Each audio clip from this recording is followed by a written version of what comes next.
Scott, I think we're ready to hear how we did on our 53-man rosters. First, if you guys had to guess, how many do you think you got wrong? Oh, wow. I would have to say, I mean, I would expect that I'm not very good at it. 10? I don't even know if that would be a good number. You think you got 10 wrong? Yeah. How about you, Mary Kay? Is that high or low? I would say 5. 5, maybe 5 wrong. Well, Mary Kay led us all. She only had 2 wrong. Only 2. Wow. The only mistakes was she had Pharaoh Brown off the roster, which at the end of the day ended up happening anyways. And then Mary Kay also had AJ Green on, so you had 7 cornerbacks instead of 6.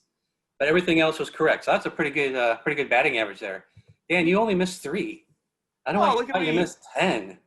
You only missed 3. You had the same Pharaoh Brown mistake. Donovan Alumba, which I think everybody watching camp probably thought he was going to be on this team.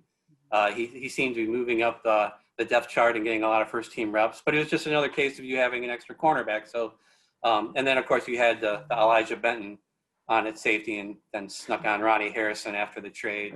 I did cheat. I feel like we should just give you 7 wrong just for that to get you up to 10. But we'll let it go. I actually had 8. I was closer to 10.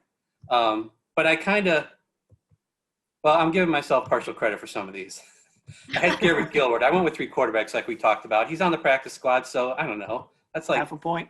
Yeah, at least. I had Jojo Natsinoff. This is probably the biggest one. I talked myself into this thinking that he had been used so little at wide receiver, and what we saw maybe was a little more of the gimmicky stuff in camp, and we know Donovan Peoples-Jones can return punts, so I kind of had him on. Only 5 receivers. Stephen Carlson, I went with Pharaoh Brown instead of Stephen Carlson, so I was basically doing the opposite of what you guys did at tight end. I had Chad Thomas on my roster, but I did write that if they go with 4, he'd probably be the guy off. So I think I should give partial credit for that. I left Tay Davis off. I only went with 5 linebackers. I prioritized quarterback and defensive line more than the Browns did.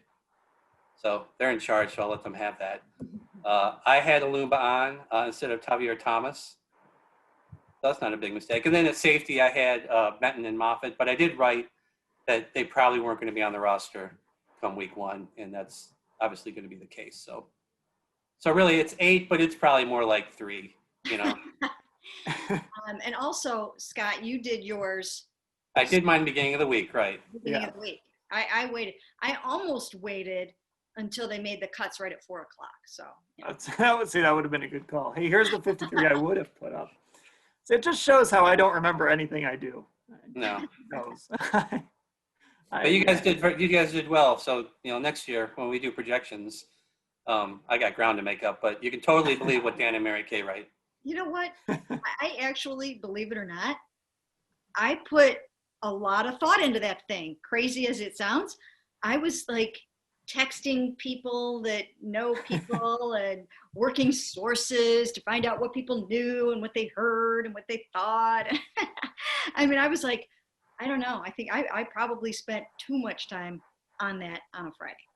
It is stressful because you kind of want to say, it's just a 53 projection. It's going to change. I'm going to just put it up and throw it away. But you do get a little stressed out because, you don't want to be super wrong because we sat there and watched camp. This year was a little more predictable, I think, than in years past. It's always really hard to kind of know some of these bottom of the roster guys, and we just didn't have the opportunity to see a lot of those guys. So the predictability of this year, I think, helped a little bit too.